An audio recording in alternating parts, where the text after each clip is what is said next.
Hi, welcome to Nectar's Conversations, where we're having intimate conversations into the psychedelic wellness journey.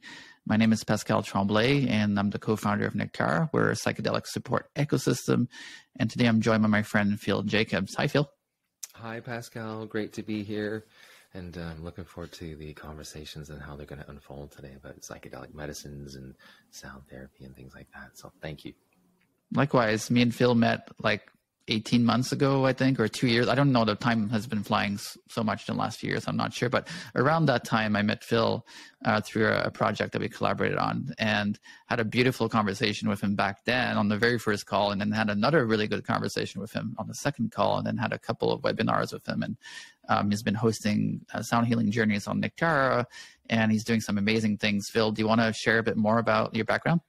Sure. It was an amazing, coincidence, synchronicity with the Psychedelic Association of Canada, and we did some events there, and then we co-created some events with Nectara with the Twilight Tuesday events that we're doing here, specifically on the solstice and the equinox, and helping to support the Shakruna Institute. And it was an amazing, beautiful experience, and I feel so grateful to be sharing my experience of sound and psychedelics and, getting into the neuroscience of things. But a little bit of my background here, I've been a trained and practicing TCM Chinese medicine practitioner from 2008, and I retired the title about that last year, and specifically come into working with psychedelic medicines and sounds. And leading up to that, I've had a journey like we all have, growing up in the 70s and the 80s, and having parents that grew up through the 50s and 60s, and talking to my mom the other day around what her experience was like in the 60s. She was a teenager and watching all of the psychedelic movement happening back then, and then the anti-psychedelic movement, which came in like the late 60s or early 70s. And I was born 1972 and witnessed what that was like as a child, all the racism and what was happening in the world. And through the 80s, 90s, studying music, and then coming into my own health issues and really not knowing what was going on. And 2005, I came across, I'll get more into detail, I came across cannabis, and that was my first entry into understanding about psychedelic medicines and plant medicines. And that led me into studying Chinese medicine, and that helped me integrate sound and vibration and frequencies into medicine and healing.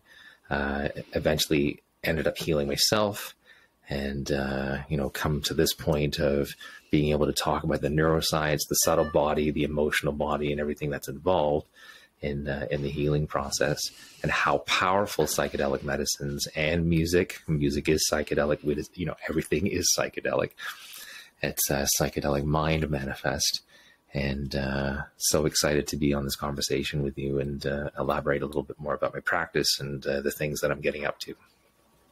Yeah, thanks for sharing that. And what I've really loved about our conversation so far is the bridging of the science and the wisdom traditions angle that you have. And I learned a lot about the science, but I really appreciate the multidimensional approach you take to your work. Can you talk a bit more about that bridging that you've been working on and exploring for yourself?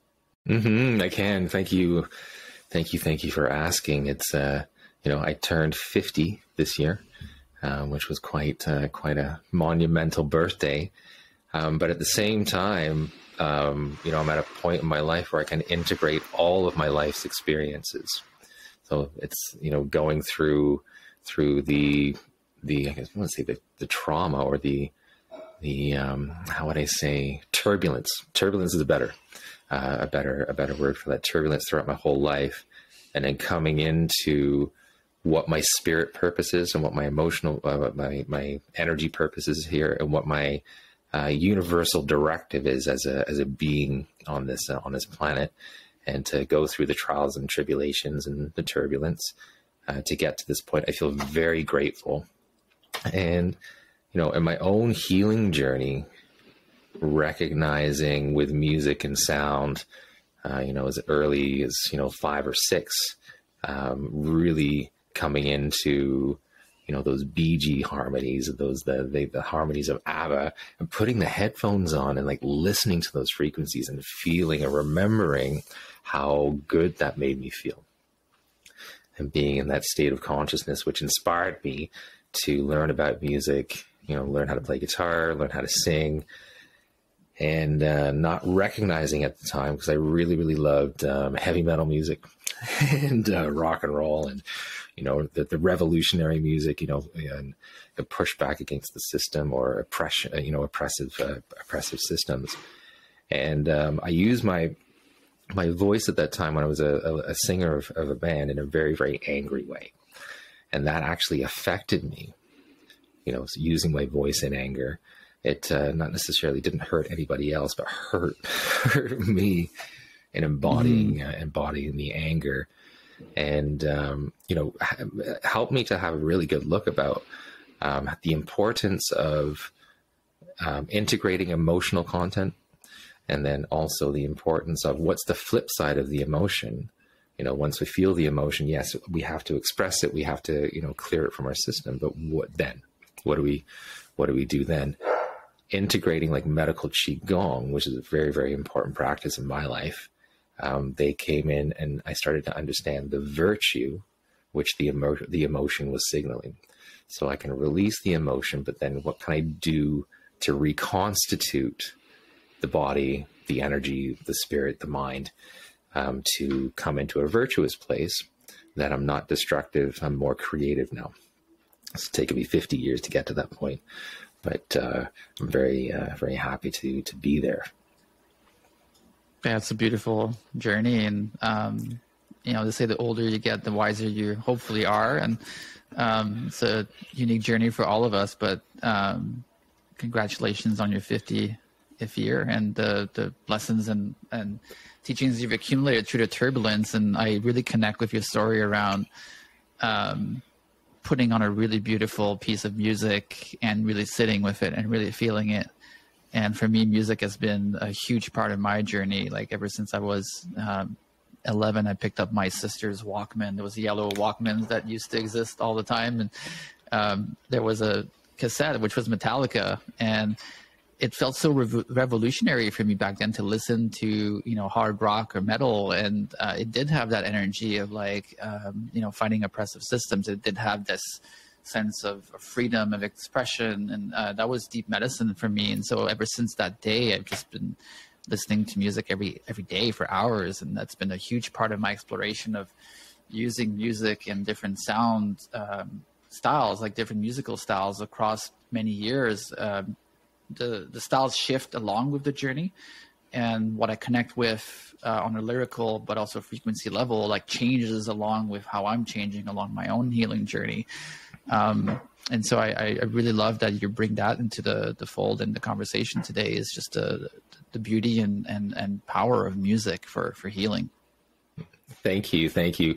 It's I feel and get so much joy out of this transition into listening to angry music all the time and playing angry music.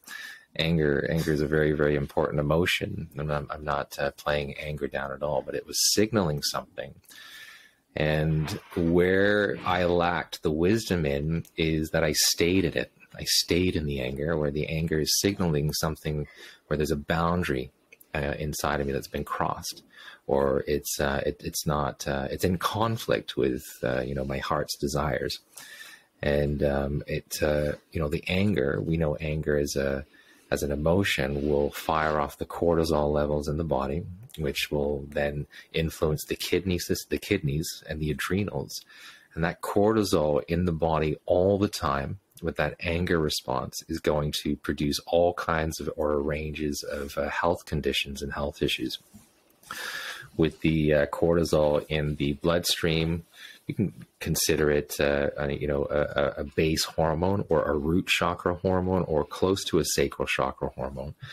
And when we're feeling that anger and we're staying in the anger, that was flowing through my body and it wasn't releasing, and I wasn't detoxing from the cortisol. It was a constant thing in my body.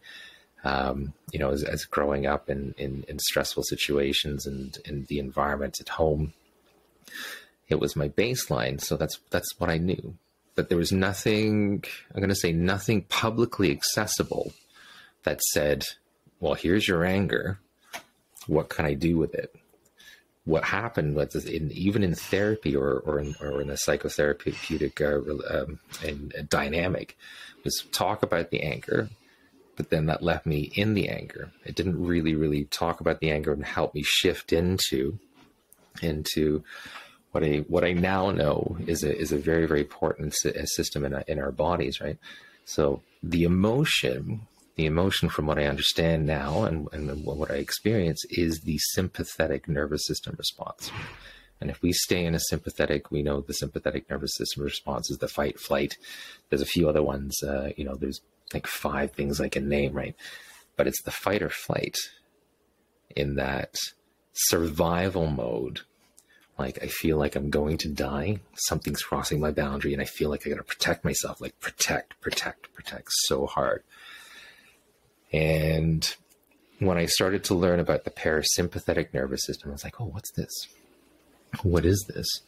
The parasympathetic nervous system is the system that helps to rest and digest and actually detoxify from the emotional, let's say emotional surge of hormones that get put into the bloodstream and then stay into the bloodstream. So we come into that restful place, we're able to actually detox from that emotional content, recalibrate and recenter. And we can do that every night when we go to sleep, proper night's sleep and things like that. But there's other things that we can introduce to there. But it was my understanding of the 2 systems.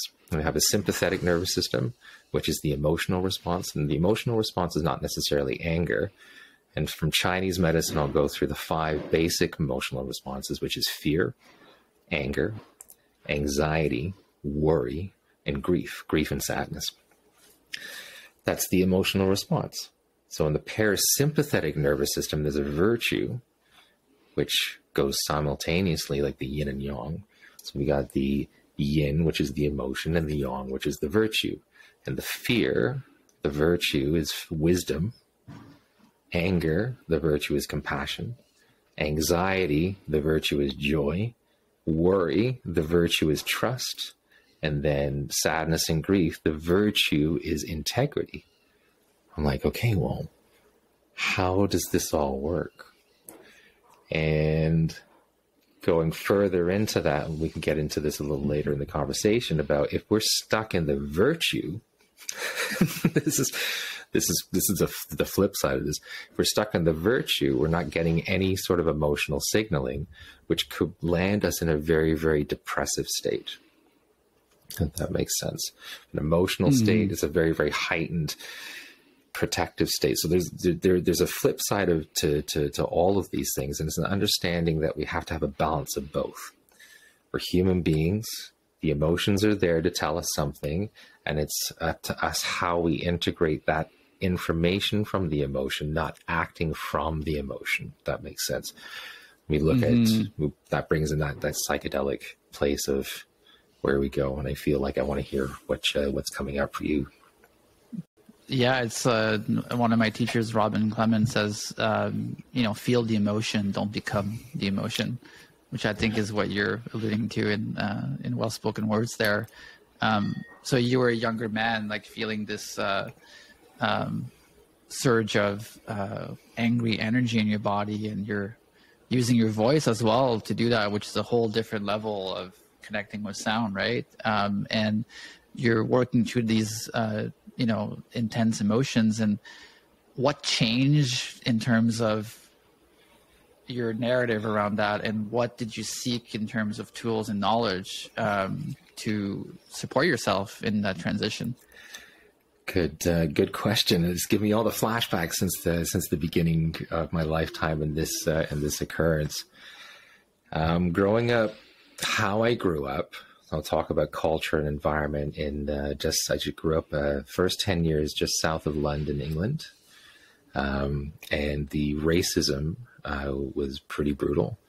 in that, and didn't understand really like what's going on. Like my color of skin is not necessarily like white, and it's not necessarily dark. It's somewhere in between. So there was no real place for me to fit in. So there was often an anger towards, well, from both sides, depending on the different colors at the time. My father got, he's very, very dark. He got a lot of skinhead racism, and it was just, you know, the white supremacy. And I saw that. And there was points in time where he couldn't walk down the street in our neighborhood at night because there was his fear of him being attacked. And my mom was very white English. So I grew up watching my parents deal with culture and society. And they decided when I was about 10 years old to uproot us and come to Toronto, Canada. So I've been here since I was 10, so 40 years. And experienced a little bit of, you know, like you're new, you got an English accent, you're a different color. So it was a little bit difficult for, I think, the kids at my age to accept. And I got into a lot of fights, physical fights, defending myself in England and here when I first got here. And when I got here in grade 5, about 3 months in, my parents were called in because they were going to actually expel me from the first school that I was in Canada. And Gabor Mate has just released a book, The Myth of Normal, right? Like, seriously, that the oppression, even in just other people's minds, that they've been delivered, you know, how to respond and what's normal. So I developed a very protective, and then anybody was not safe. And we know that if we don't feel safe, you're in an automatic fight or flight mode instantaneously. So at home, it didn't feel safe because I was getting a lot of parental oppression. I'm going to say that. Parental oppression. My dad's Indian back to the day. So we can understand what culture that was coming in. And then my mom was also grew up in a very, very stiff upper lip, English. You know, you don't talk back to your parents, you keep your mouth shut, and you only speak when you're spoken to, or else the consequences are very, very severe. So leads me into my teenage years. So teenage years, 13, I decided to buy a guitar, and I hid it from my parents. My dad never wanted me to get such a rebel. Right. So I went with my cousin to Steve's music store in Toronto and got my first guitar for $100, and I kept it at my cousin's place for a long time until it felt appropriate to say, hey, Dad, I went out and got my guitar, and this is what I really I really enjoy playing the guitar, and I want to learn. And that through high school was my soother. You know, it was like the place that I went to that I felt that I could go to safely. It wasn't external. It was something that I could bring something internal out inside myself. So unexpressed sadness and grief, with my boundaries being crossed by my parents and culture and society, I developed the skin rash, and that throughout my teenage years developed all over my scalp, and into my 20s it got even worse. Then I was starting to soothe myself with drinking and alcohol to sort of numb out, and I'm still playing music and being the rebel rock star and doing all of the gigs and stuff like that. But my early 20s, I got married very early, and I had my eldest son, who's now 28, and my youngest son, who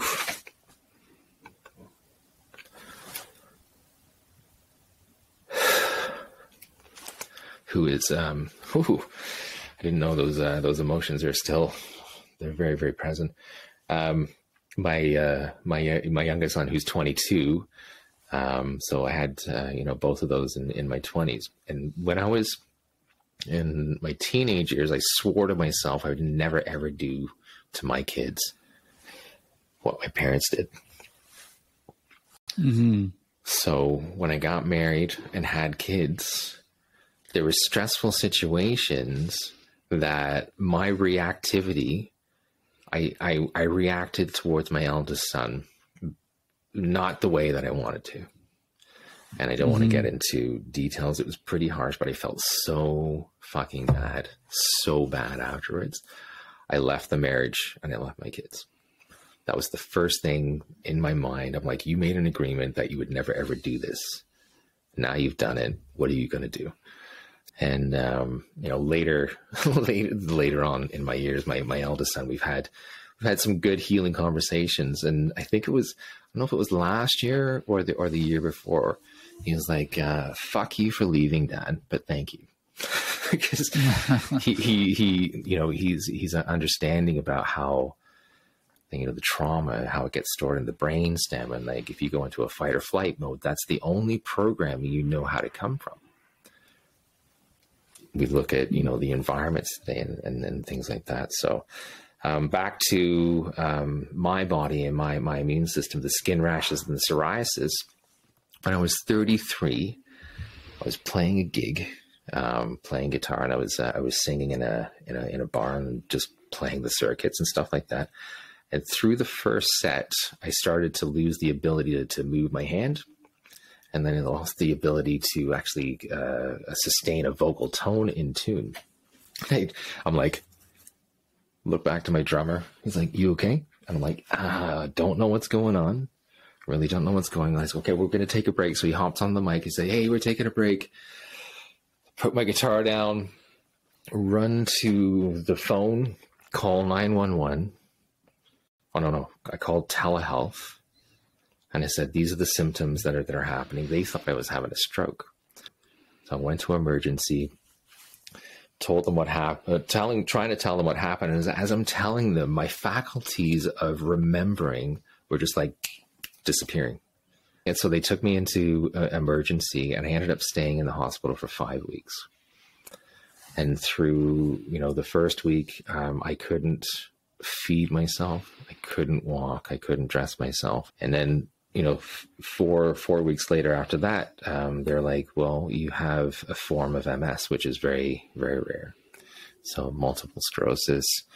And, we all know about the myelin sheath and the nervous system. And, looking back now with the anger, grief, oppressive society, and what I had gone through, what my parents had gone through, and what their parents had gone through, my immune system was automatically oppressing itself. Mm-hmm. The signaling was just like, okay, you just got to shut down here. And it literally shut me down, where I couldn't move. And I remember conversations that I'm having with myself as I'm lying in the hospital bed, not being able to move. And I was like, oh, what are we going to do now? Like, is this the rest of our life? Are we going out now? Or, and this voice came to me and said, you're going through this because you're strong enough. You're resilient enough to know how to heal yourself. It's going to take some time. And you are now going to help people through, not heal people. That I can act as a guide, or say a lighthouse, to help people through, these kinds of conditions, like, death, contemplating death, contemplating like losing faculties or absolutely losing yourself and shutting down.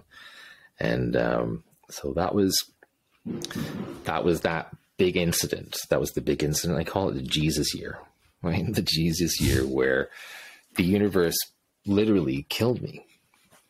Mm-hmm. And we know that, we're not separate from the universe. Like, well, then I recognize that, like, what is inside of me is killing me. What is inside of me is creating a sacrifice in such a way that, as I heal, I'm going to attain wisdom, and I'm going to draw from the wisdom that is within. It's going to carry me through this and push it from the inside out, whatever has been entrained in me, over generations since the beginning of time.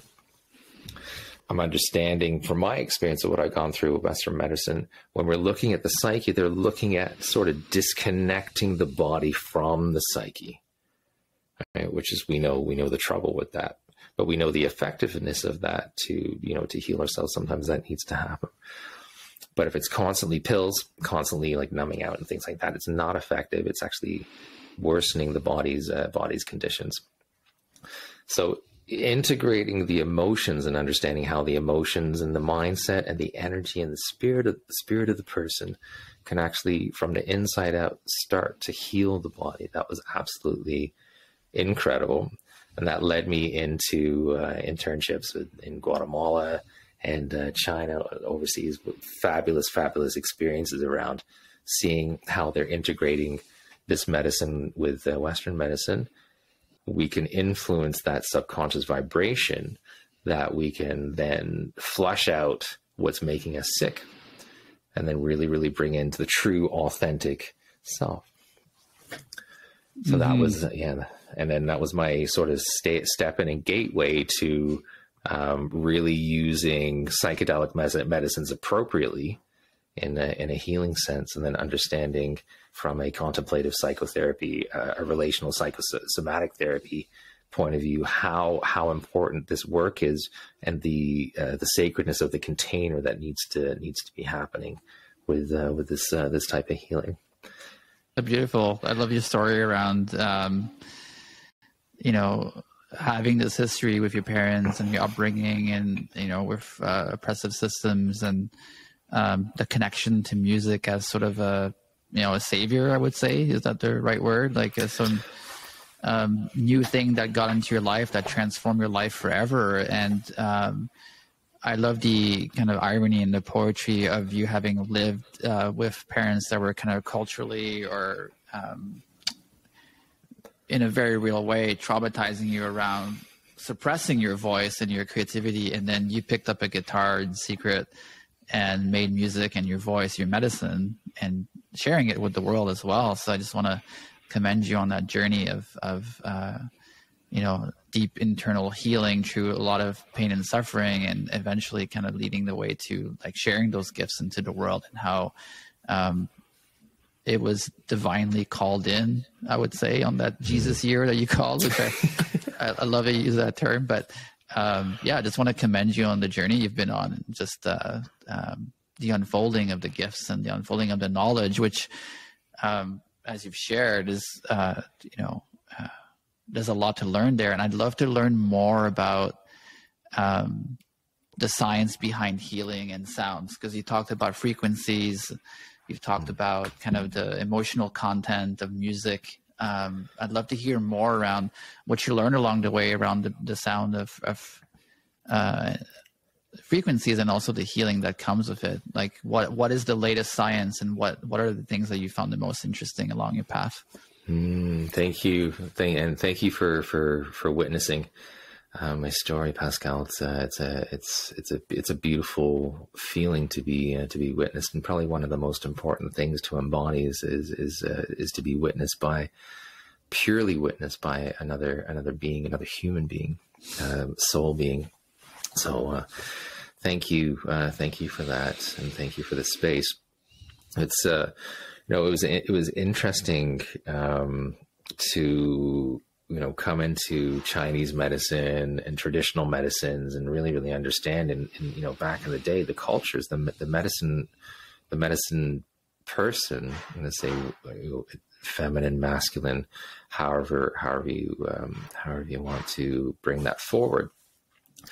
They would use songs, they would use movement, and then they would use some sort of a herbal plant medicine concoction. And then the whole community would get together, and it wouldn't be isolated into anything, but the whole community would get together and sing and move. And, once the entity of disease was flushed through the system, the person would often rise like the phoenix, dying to the sickness, and then, coming into a fullness of themselves.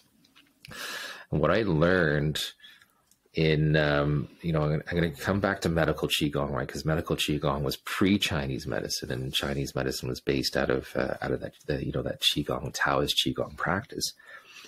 Is they had different tones to clear the different emotions. I was like, are you serious? Right? Like when I'm reading this, I'm like, why don't we know about this? Why isn't this on public record that, you know, if we sing and we create tones, we can heal ourselves, not just go to a club or, you know, put on headphones and, you know, dance around. But like, there's a real sense of healing here.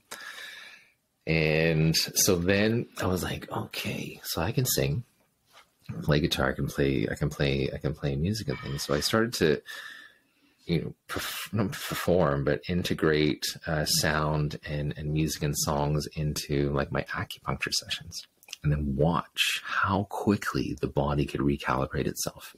So quickly. And then looking into a bit further around the neuroscience and the power that sound has on our nervous system, specifically the brain, and the brainwave entrainment, and looking into the different subsets of the brainwaves that we know in Western medicine. So I looked at it. And there's five different subsets of brainwaves, right? We've got the delta, which is let's say the slowest. We got the theta, and we got the alpha, and we got the beta, and we got the gamma. And delta, let's say, we can look at it from a yin yang type of way, right? Delta being the most yin, and the gamma being the most yang. Relating to the two systems of the nervous system, we can say a sympathetic response is yang, and a parasympathetic response is yin. So we can look at, on a relational perspective, that the delta wave is more parasympathetic, very relaxed. You go into a delta wave consciousness when we go to sleep, very, very still. And then, you know, during the day, we can come up to a gamma wave consciousness, which is a very sympathetic response. Daytime, we need to be a little bit more sympathetic, and a little bit more active, a little bit more yang. And at nighttime, we go into this more yin state, parasympathetic state. And we often look at diseases and the different types of diseases. And I'm going to look at two of them specifically, which is anxiousness, which would be like a high gamma, a high sympathetic state. And then there is the depression or depressive state, which is a very, very low, doesn't want to move, very not motivated, which is a very, very yin state. So we look and we relate to the traditional medicines from a yin yang, those kinds of states. We need a balance of both. But if we're stuck in one state, this is where the disease occurs. And this is where the neurons start to fire off all the time. It becomes automated. Every response, every situation becomes an automated place. And what I'm learning, and what I have learned in my own life, it's a range of frequencies. And if I can access all frequencies, if I have that at my access or at my tool belt, I'm able to shift, I'm able to adapt, I'm able to respond in the most appropriate way, instead of the preconceived or the pre-programmed way. So we look at, I'm just going to talk about the brain waves real simple here. The brain waves and I'll look at the beta brainwave and the alpha brainwave, which is, I'm going to say the third. Alpha is the third, and the beta, I'm going to say, is the fourth level up. And the relationship between theta and beta and alpha is the difference between having your eyes open and your eyes closed. As soon as you open your eyes, you shift into some sort of a beta state, which they wouldn't call like a waking consciousness. Doesn't necessarily mean like you're awake, but like awake, like your eyes are open and you're getting external information. As soon as you close your eyes, you drop into an alpha state, which is you coming inside, being inside, which is a very, very yin state. And then from the alpha state, you can access the theta, which is where we do creative visualization, right? Anything that we want to imagine, your imagination, dreams, and things like that. And then we can drop in from there, which is the delta state of consciousness, which is very, very still, mostly with no occurrences of nothing coming on. So no thoughts, no anything, but just pure awareness, and it hasn't become anything yet. We can call that, from a Buddhist point of view, a state of emptiness.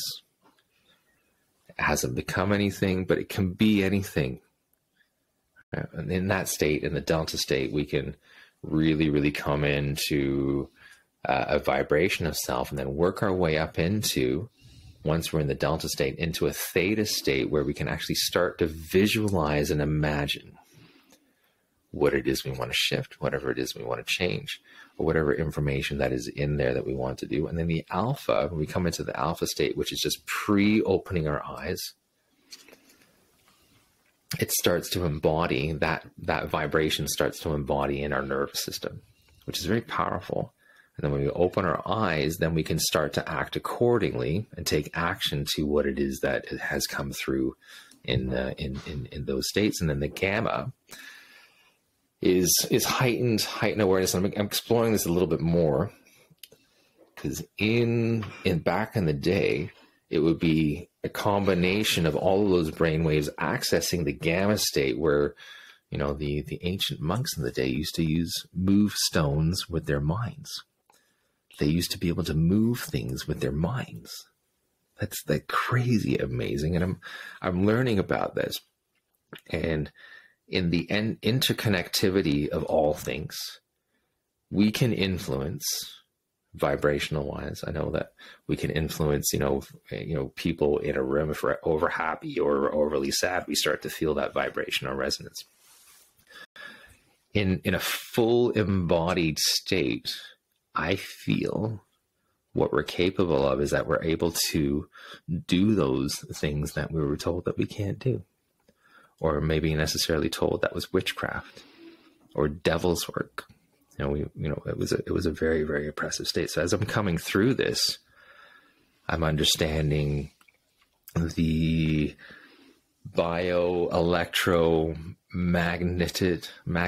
magnet of ourselves, our heart centers, our mind centers, and what we can do. We can definitely influence things around us and inside of us by the way that we feel and the way that we vision, which is absolutely incredible. Using sound, right? Using sound and vibrational frequencies, a range of them, not just one. It's not just 432. It's not 440. It's not 20 hertz, or it's that. We are a dynamic being and have access to all of those brainwave states. And I'm going to call those brainwave states in Western medicine. I'm going to call these dimensions.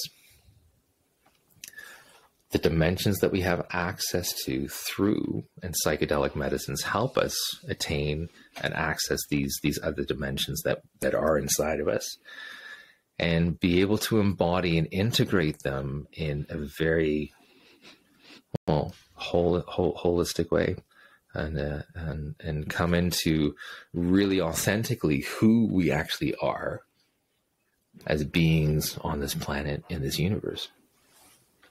Which is accessing those dimensions that normally we're not fully aware of. And this is really interesting, because in a psychedelic experience, I've never heard kind of this perspective around accessing the full dimension of the frequencies that we're capable of. I'd love for you to talk a little bit more about that, and how sound comes into that, because as you were sharing, it landed in me just how impactful the music we're actually listening to can actually affect everything in our whole body, and during a psychedelic experience especially, everything is heightened up. And how does sound play into those different frequencies, and how, it's a bit of magic, like you said, honestly, it's a little bit magical to me, but it's very scientific as well. I'd love to you to expand on when sound comes in, what happens.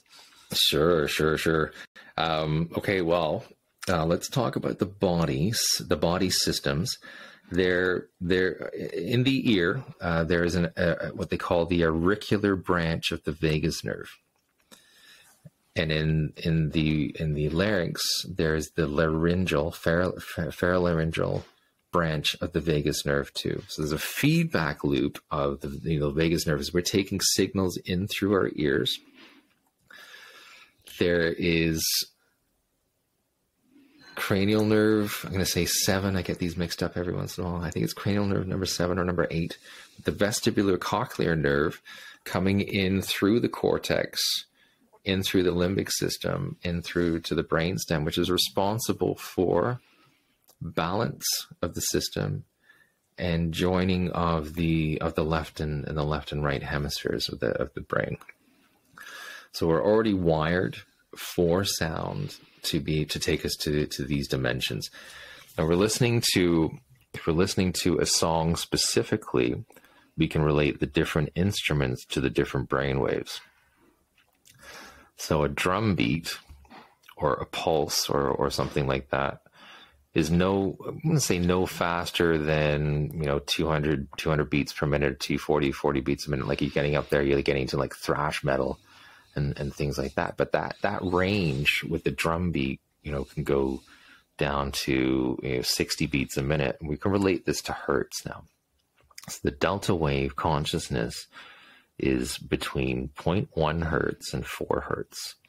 Now 4 hertz is 4 cycles a second, so that gets us up to 240 beats a minute. So anything percussive like a bass drum and a snare drum is directly entraining the delta state, which is crazy.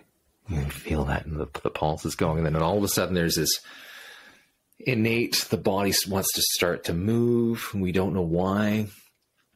Can relate that to the brain stem is now becoming active and responsive, and then I can from that observation I can relate the delta state of consciousness to be affecting the brain stem. From that point of view, it's pulling us out, it's pulling us into the present, and then coming into this place. We move up to theta, which is the next level. It's around 4 to 8 hertz. And the pulsing, I consider that sort of be like a baseline. So we're building the structures up. Now there's some sort of melody coming out through the pulse. So you got the drum beat and the pulse. And then there's like this joining together with the pulse, some sort of a low melody, which is, I relate to the theta. And then we move up to, because the bass line is often doing the subsets of whatever the drum beat is, and then move up to the alpha state of consciousness, and the alpha brainwave, and I'm going to look at maybe it's a little bit of guitar on that. So you got the layers of the first 3 subsets of brainwaves, and then what's next? Some sort of a melody or a vocalization, which is where language and words come in, which is a beta state. And then, coming up into the gamma, very, very, very high intensity. It could be, it could be a shaker. It could be like harmonies, like 6-part harmonies. I'm thinking of Queen, Bohemian Rhapsody, and those harmonies that they come up, those frequencies that they're creating in there, like you're going through gamma and all through all of the brain waves. And so let's go back to theta with the bass line. So we're going to align the bass line and the drum beat, the delta and the theta, to be influencing obviously the brainstem. We talked about that, but then what happens after that? The brainstem is connected to the limbic system, which is where all your memories and all your emotions and thoughts come from. And it's the connection. So it starts to influence what my thoughts are, what my emotions are. So depending on the groove or the pulse of a song or a pulse of the music, we have access to the emotional content. We have access to memories. I don't know if you're listening to a song that was from your teenage years, it brings back all those memories from your teenage years or when you were a child. This is how it works. You have access to it. And then in alpha state, we can start to come into what that memory is and actually have some sort of a visual what that memory is and bring it out, and then we can actually start to talk about it, which then brings us into the beta state. We start to use our words, and then we start to use, harmonies on top with the gamma state. So the limbic system, we can sort of relate to a high theta and an alpha state. And then when we get into a full visualization, we're getting into sort of a beta, because the vision's coming. And then our interaction with whatever it is around us is a high, it comes into the gamma state. We start to take action with what is coming through in the brainwaves. The frequencies that are being produced is not just one frequency, it's the relationship between two or more notes or two or more pulses. It's not just one.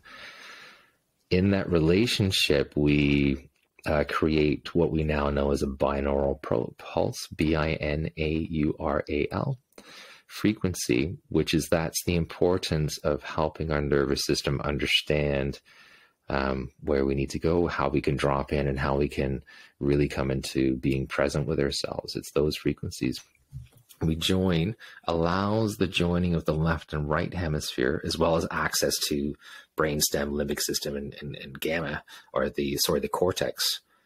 The cortex is the higher awareness. So I didn't touch into that. So the high beta and gamma, we can consider the cortex. So the cortex is online. I want access to my full brain, not just the limbic system or the brainstem. So with the binaural pulses, we join the left and right hemispheres, which we know that the left is a little bit more logical, task oriented, and the right, that is a more emotional, creative. Let's say creative more than emotional. And it's the joining of those spheres, the two hemispheres, which is helping us right now in this day and age to come into who we fully are.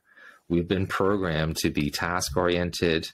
I remember going for job interviews. Can you multitask? Oh, of course I can. Okay, I really want the job, which then puts us, the left brain puts us into a very, very sympathetic state of being. If we're in the sympathetic state of being, what happens with the stress. We talked about that earlier. Some of my colleagues that I've been talking with as well over the past couple of years is that we're so right brain deficient as a species that we've forgotten how to be creative, feel our emotions, and to be okay with them. Not judge ourselves or anything like that, and just have a fully human experience. And that's when music can come in and kind of hijack the program, right? It's like when you're jamming to a really good song, like you just feel like dancing and you're humming and you forget stuff that is on your to-do list. It feels great, right? So what happens when that happens? Well, this is it. I'm going to say the external consequence of not completing a task is not there anymore. Right? That's an external thing. The music helps us come fully into the present with ourselves, and it's like, okay, well, just do things as I flow. I am the master of my own destiny.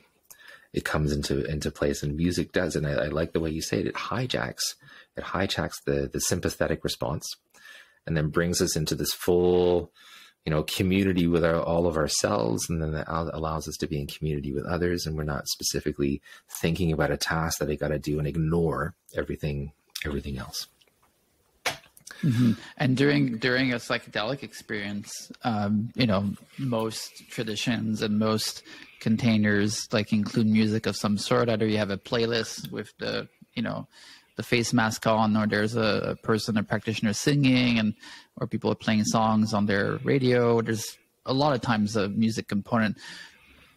What happens when you're pairing the psychedelic experience with the sound? What happens in your body and your brain that evokes such a special, sacred, ceremonial space, and accesses things that in our day-to-day life we're not able to access? Is it that it touches on other frequencies and it removes the judgment or the left brain thinking? Like, what happens when you pair the two together?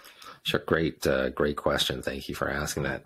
The music is vibrational. You can't touch it. You can't necessarily taste music, but you can feel it. You can definitely feel it and have a visceral response. And then you bring in plant medicines, you can touch it and you can taste it. So the combination of, you could say music is a yang medicine and a plant medicine is a yin medicine. So music is something that comes from the outside in. And when we take plant medicines, it's working from the inside out. So it's very, very effective at, getting into those places that we need to get into for a full whole body healing, or, a full body reset there. The plant medicines, they're, when we get into I'm going to call them yin, but there's always a yin and yang aspect to whatever the medicine is. And I look at, iboga being a little bit more yang than ayahuasca, and ayahuasca being a little bit more yin. And there's no reason why you can't combine. There is no reason why you can't combine the medicines or combine different medicines for integration. Chinese medicine taught me that it's not one medicine. It's not one medicine that's going to help the system. It's going to be a combination of maybe like 3 or 4 or 2 or 3, but it has to be more than just the one, which is really interesting. Just as a disclaimer for the people out there, we're not suggesting to have 4 medicines at the same time, but more of having a variety of different experiences to touch on different parts of our psyche. For sure. And thank you for that. Cause we know that the ayahuasca brew is made out of 2 plants. It's not just the one, right? It's not just one. And thank you for saying that, not recommending to go out and do that, but understanding that the different medicines are going to have different affects on the psyche and the body as well. So, I've known when, I've communed with ayahuasca, it's more of a nighttime, very still, not moving in anything like that. But when I've gone and communed with iboga, it's very, very functional and very, very, it's more of a daytime with the iboga for myself. And then you bring in psilocybin or that kind of medicine too. We're looking at a combination of it's an in between. It's not too yang and it's not too yin. So there, the different capabilities and the different aspects for the different medicines are that which they are. But when I was studying, I'll let you know, when I was studying the Chinese medicine, we had to experience one herb at a time so that we knew what affect that it would have. And then we can integrate the other medicines appropriately. And when you bring in the musical element during a ceremony, what is happening between the plant and your body and the music? So, okay, we've talked about the yin and yang aspect. So we can talk about music being yang, and we can talk about the plant medicine being a little bit yin. There are 2 aspects for, Chinese medicine which really, really help. There's the qi, which is the energy which influences the movement. And then there's the blood or the fluids or the physical, the physical body and stuff. And it's the qi that moves the fluids through the body. So it's important. And I relate music like qi. The music's going to influence the vibration and how it flows. And then you've got the plant medicine, which is the reconstituting of the physical body. And it flushes out everything it doesn't need to know. Anybody that has done plant medicines before, there's either some sort of a purge, like a diaphoresis or a bowel evacuation, or a esophagus regurgitation too. And it's all part of the clearing. But music is so important to integrate with this medicine and this type of healing, because it influences the way it moves. and we can get into all the states of consciousness, and we don't really have to do anything except receive and release. And it's important for the music to be there, because in those difficult places, in those dark, really dark places, or we get entangled in, and there's often judgments, the music often helps clear the entanglement. It clears the attachment, and then helps to move it through. And you touched a little bit on it, but I'd love to learn more about it, which is the different frequencies touch on different emotions. And when you're working with a plant medicine, you're going through your journey, there's different content that will obviously come up.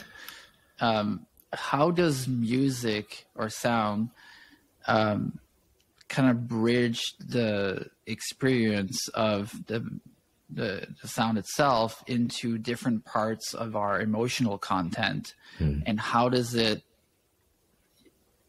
help it move, or help it resolve, or help it come to peace in our bodies?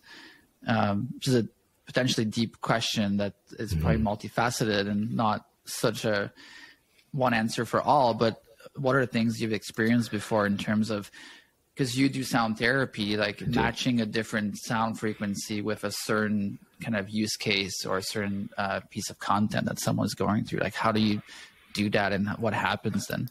The different frequencies, and I don't feel like it's not a random thing that there's five different brainwave frequencies, and there's 5 emotions, and there's 5 virtues, and there's 5 elements here.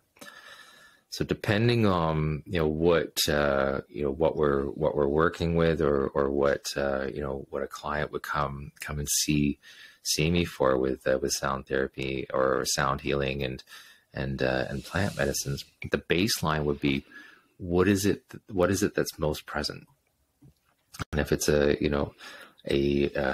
fear-based response, fear-based response is embedded in the delta. And the delta and like low theta, relating it to the brainstem, right? So we can use those types of frequencies to move the fear out, flush the fear out with the plant medicine's help as well, in combination of move the fear out so that it's not driving the show anymore, right? That delta wave is like, imagine yourself in the middle of the ocean, and you've got these waves, they're slowly, coming by, these big giant waves, and you don't really have control over that current. You can swim as hard as you want, but that ocean wave, or that wave, is going to push you in the direction that it's going to push you. So I look at that, and I'm like, okay, well, delta wave, the fear response. The virtue is wisdom, so we can look at like where we can draw from wisdom in there. But the element in Chinese medicine is, guess what? Water. We can look at that. We can look at like how water moves. Water can become anything at once. It can crash, it can carve, it can, the little stream that created the Grand Canyon. It just kept going. So water, the delta wave and the low theta waves are very, very influential. We can get into the theta wave and relate it to anger. If anger gets stuck, or is the first and foremost front, fear, if there's a fear response, there's a safety issue. And what often comes into play when you need to protect yourself is anger. Right? The anger is going to say, nope, create a boundary. But if that's ongoing, that's what's going to manifest, through the way. And anger often will influence an alpha state, which then can produce, worry. Anger starts to feed itself, right? Anger's like, well, I have to, create a thought process that's going to help, justify my anger, and then keep me in this fear response. And then we move up into the beta frequencies. The beta and the gamma frequencies are so closely related because they are waking states, and they're very, very active manifestation, if that makes sense. The active manifestations in those states, that's where we take action and we can bring things to life. we can, there's an interchangeable between the like anxiety and grief and sadness. So, but the beta, often when there's a lot of worry will fuel the sadness and grief. We start with fear. There's been a bit of a boundary being crossed. Anger then steps in to say, hey, no, push, this is not okay. And then the worry and the thoughts start to come online. And then there's the sadness and grief of like, I don't feel okay. I feel lonely and I feel isolated and I can't connect to anything. Mm-hmm. And then that produces then like an anxious, over time, a very, very, very anxious response.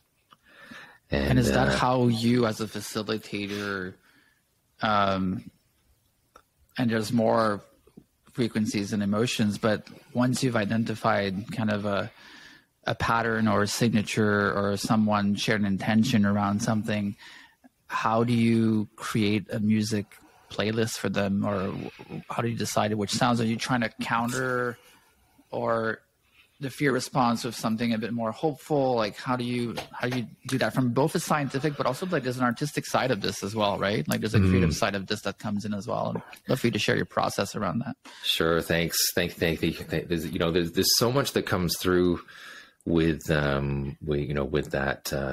Like I'm fortunate because I'm a musician, so I can custom create on the spot. So based on, my TCM, diagnosis in back in the day, and then incorporating that into what kind of sounds can I make, what kind of vocal tones can I make, and what kind of like songs can I introduce to this. If you're making, playlists are great. They're wonderful to have because they're incorporating all of the frequencies and things like that. But if you're making a playlist, can you make a playlist like quickly for your next client when they come in, and then, do a nice playlist for like 45 minutes or an hour, however long your session is. Is it going to be the most appropriate for that set and setting? Being that like, if I made something 5 days ago and I'm bringing this playlist into a current setting, is it going to be relevant for that? Right. So the most important thing with the playlist is, where do you start? If you have a range of songs for fear or delta wave, and that's what you're working with first, then you can be present with your playlist, understanding, watching with your client, where your client is, where your client's breath is, where your client's state of consciousness is. What is the next song to be introduced from a playlist? And I'm going to have a great conversation. I just signed on with the Michener Institute with the University Health Network here in Toronto for Foundations of Psychedelic Studies, and they brought me on to talk about music curation and sound and playlists. And these are really, really important things to understand, that this is a dynamic process. It's not the same every single time. With the clients that you're using, with the songs that you're using, and then the clients that I'm working with. Every client, every situation is new. It's a different circumstance, from 1 hour to the next, from one day to the next, which then requires an intuitiveness, inside myself, and develop that intuitiveness inside, and then understand what I can bring to the table in my tool set. At the beginning, when I started, I knew a few things, but over the years, it's expanded, the songs, the range, the vocal tones, I'm including some playlists in as people come in, there's like a nice vibrational music that's being played.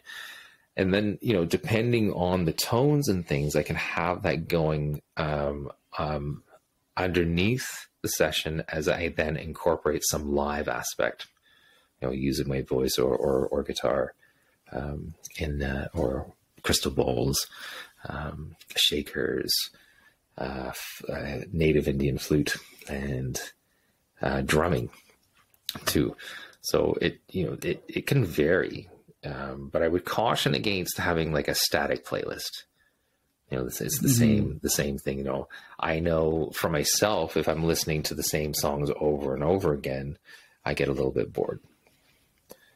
And if I'm in a client setting or in that kind of setting, if there's just that, a few playlists that I'm using, I would challenge people that are listening, or the practitioners that are listening to this podcast, how can I make my playlist more dynamic in the moment? In that moment, and cater it for, the group at hand.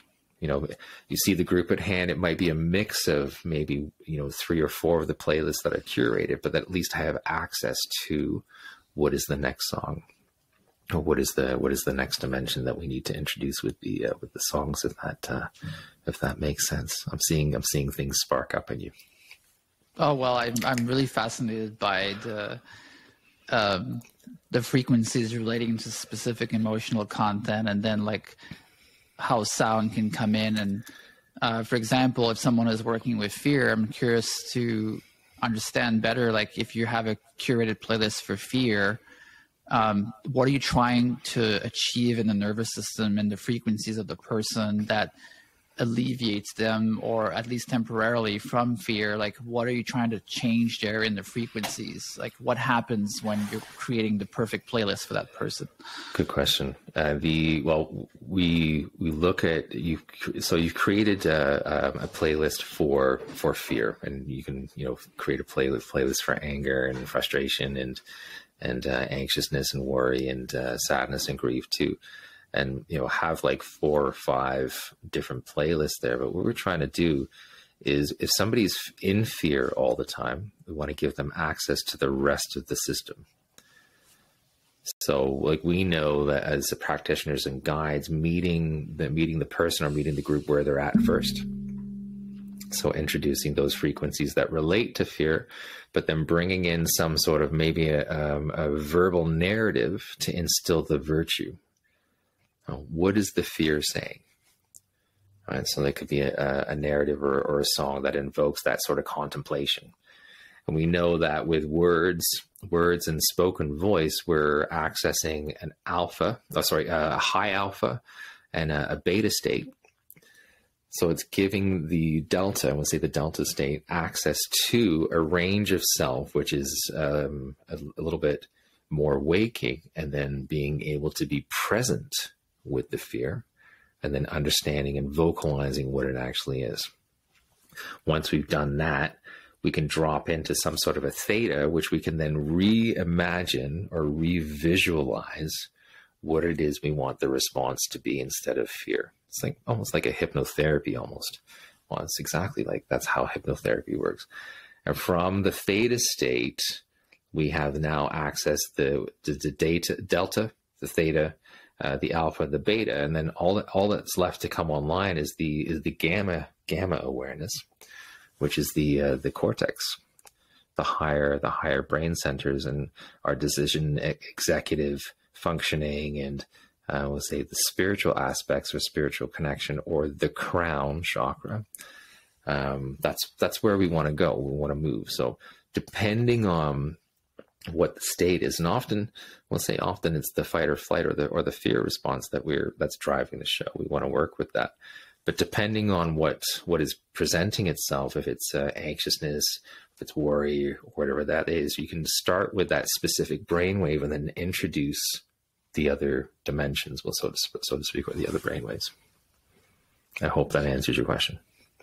It does. Thank you. So Phil, this is all fascinating information. I'm learning a lot, and I have tons more questions. And I'm also curious around, for the people at home that are really curious around integrating this knowledge into their life, like what are some practical advice for psychedelic preparation integration, for example? Like how can having a bit more awareness around frequencies and around the emotional content that's stored in those frequencies, and how music can affect that. Like, what are ways that people can support their journey with what you've shared here today? Thank you for asking that.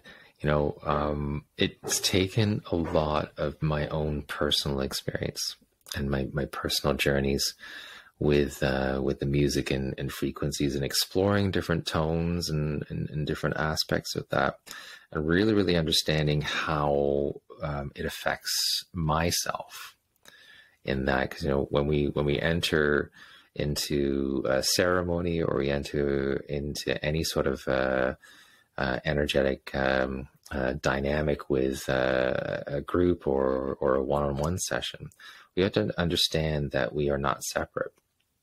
We have to understand that we are part of the system in play. Although we're acting as the, I want to say, guide or captain of the ship, or how, you know, the pilot, we also need to know that we are a part of this whole dynamic. So the important part is to make sure to practice, you know, with self, and practice with others, and get, you know, generous feedback and all of the sharing that happens with those experiences, and understand that we are beings. We are on the journey too. I am no further along than, you know, anyone else here, but I have some strengths that I can bring to the table as an offering, bring to the altar as an offering. And, you know, and just keep practicing with the nuances, even the time of day. You know, a morning ceremony is going to be completely different than an afternoon ceremony, and in an evening ceremony. You know, watching with the light frequencies, and where the sun is and where the moon is, and astrologically, all of those celestial bodies, out there playing effect with frequency, gravitation, gravity, and the electromagnetic fields and things like that. Practice as a musician, and as a vocalist. The more that I practice, and the more that I develop this side of myself, the integration side of myself, the more intuitive I'm going to be able to be in the room, or in that dynamic that I'm with myself. So exploring how delta frequencies, you know, work on me, and through up to the gamma. I have a sound therapy practitioner certification program, which is it's a 5-day module, and we look at each frequency and the relationships in each module, and I demonstrate with what I called a tone generator. It's an app that you can get, that you can create the binaural frequencies and actually feel what that pulse feels like, and what is it doing to the nervous system. So I've gotten really good response, and we're looking at incorporating that as a workshop in through the Missioner Institute with the University Health Network for Foundations of Psychotherapy here in Toronto. And it's looking at really self-discovery about what it is and how it feels, what it's bringing up. And it's, you know, it's going to take some practice and take some patience, and, you know, there's no rush to do this work as a group. Collaboratively working with, you know, another person that's in the same journey can help speed up the process. So if you're working with a group, or working with a team on that same level, you can each explore together, and then you can each share together what the experiences were like. So that aspect too, and then making sure that you have a good mentor that you can check in with. Sometimes things come up, and it's just like, I don't know what to do with this. I'm not sure where to go or where to access it. So I'm very fortunate to have some very key people in my life that are like, you know, they have a little bit more experience, 20, 30, 40 years more experience, that I can rely on to say, hey, this happened, and this is sort of where I feel that I need to, you know, integrate some of the information. Can you help assist in this circumstance? So being sure that you're not doing this alone, making sure that you have, you know, a team like Nectara behind you. You have the resources behind you to support your process. The main takeaway that I would say for the preparation is self-practice first, and then practice with others. And then you start to really introduce that. My first mentor said that I wouldn't be ready until I had 10 years. And I was like, 10 years? I want to heal. I want to help people heal now. And it's the process of the hours and the days and the years of embodiment, so then it becomes second nature. And then moving, that's for preparation, but moving into the integration process. I would say from a quantum physics point of view, scientific point of view. And, I use this explanation in the sound therapy practitioner program, is the double slit experiment, where if it's not observed, if you can look into it, if what is happening is not observed, it's unlimited potential. It can be anything. And from, the worst case scenario to the best case scenario, it just doesn't matter what it is. It doesn't really care. There's no judgment there. But once it's observed, what is showing up, it organizes itself. I, myself, Phil, don't have to do anything for anyone, just simply observe. That's how powerful we are as human beings. Like if we were just witnessed and observed, our nervous system knows what to do to reorganize itself to be in the present. And that's the best piece of advice I can give for integration. There is no advice giving as I'm giving advice here or suggestions here. It is up to the person that we're witnessing to come to their own wisdom. Right? And then we start to instill the virtue, and they get to tap into something inside of themselves instead of being sort of dependent on my response. Tap inside to some part of themselves where they can actually start to grow and develop their own balance without the training wheels. If that makes sense. And that's the biggest piece of with my experience with integration practice, and I hope that helps. Yeah, it's super interesting. From a practitioner perspective, of course, you have a training program that people can join in Toronto, and I don't know if you're doing it online, but we'll put the link in the show notes. I'm curious from a journeyer's perspective. I'm heading into a ceremony in a month or 2 months.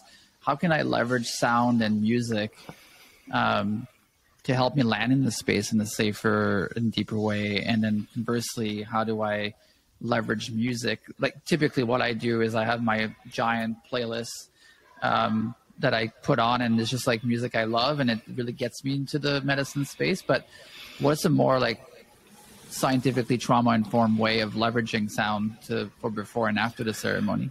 The first thing that comes to mind is, curate a playlist of your favorite songs. That's going to, help to bring you through the emotional entanglement, first and foremost. Secondly, you can look at curating a playlist that speaks specifically to your intention of the work that it is that you want to do, and you can build a playlist around your intention. Often when I do one-on-one sessions or group sessions and things like that, I encourage the person that is coming to create a playlist based on what their favorite songs were when they were before teenage years and in their teenage years. We know that most of the neural pathways are built on that, and then to curate a playlist that is based around your intention of what it is that you want to heal, or whatever you feel that it is that you need to heal. That is, I'm going to say, the most ideal two parts. But if you don't know what the intention is first, then that's okay. build a playlist of your favorite songs. And then from there, you can define it, polish the playlist, or create other playlists around specific intentions that you want to do, or if there's a specific emotional content, or if there's a specific memory that's firing off on emotional content, you can do that. But to have both, so that you can move the emotional content, and then you can listen to your favorite playlist to bring you into now and that the feel good joy space. Beautiful, thank you. You host regular sound events in Toronto and online as well, Twilight Tuesdays.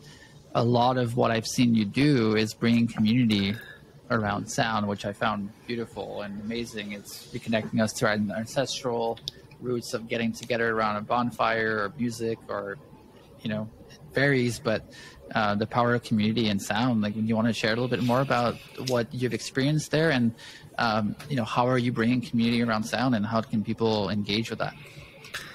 Yeah, community and sound. We each resonate differently. We each resonate, with a different, our own unique vibration. I got to say, it's not good nor bad or anything like that.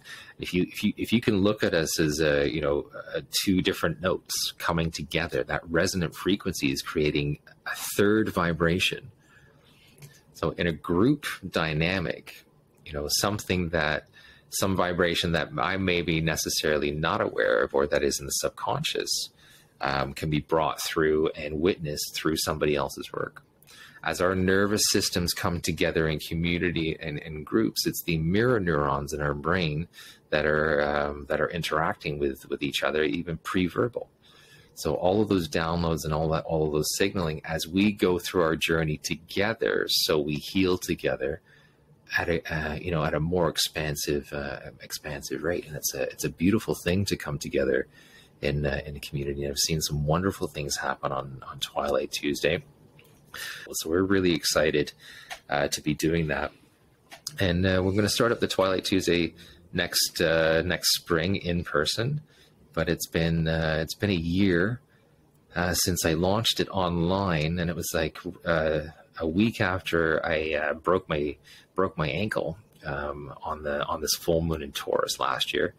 And it's been quite a journey and quite an experience to develop my own practice and come to the community with my own practice every single Tuesday, and then just seeing the community grow.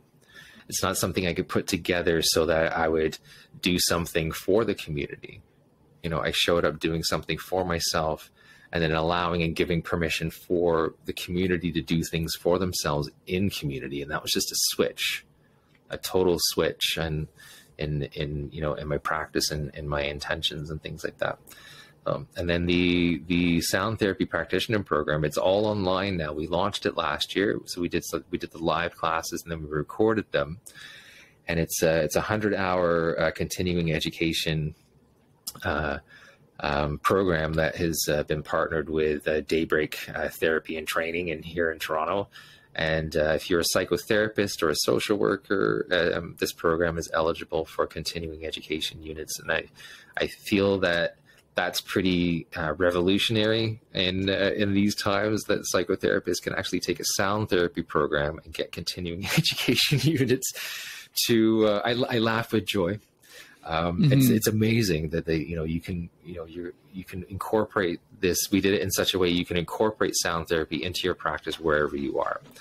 And we're launching the level 2 training in Costa Rica in February, which will be in person. And I'm actually, right after this call, I'm getting on a call with the president of Daybreak Therapy and Training to iron out what the days are going to look like, and then we're going to start marketing that. So that's going to be available next February 2023, February 1st to 5th, and the 5th being the full moon in Leo.